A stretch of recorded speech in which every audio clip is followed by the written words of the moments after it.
Ilang dawit sa anomalya sa flood control nakalabas na ng bansa ayon kay Senador Rodante Marcoleta. Alamin natin ang detalye kay Mean Corvera. Mean.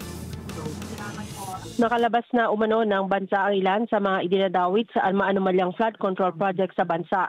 Ayon kay Senator Rodante Marcoleta, ang chairman ng Senate Blue Ribbon Committee, nakatanggap siya ng impormasyon na nasa Amerika na ilan sa mga contractors na una nang pinangalanan ni Pangulong Bongbong Marcos.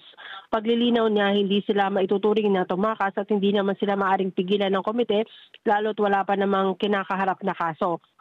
Pero hindi raw nila papayagan na isnabin ng mga ito ang susunod na investigasyon ng Senado. Sabi ni Marcoleta, may ilang nagpadala na rin ng filler sa kanya na handa umanong tumestigo sa pagdinig ng Senado, pero i-assess pa kung hanggang saan ang kanilang nalalaman.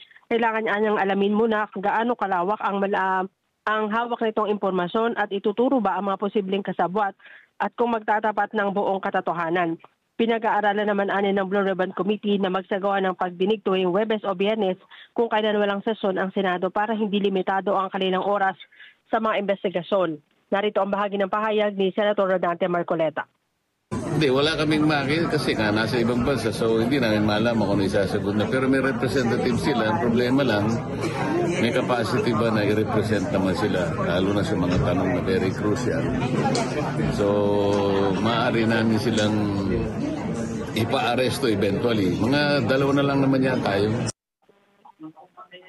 Mean Corvera para sa Mata ng Agila, matatag, matapang, matapat.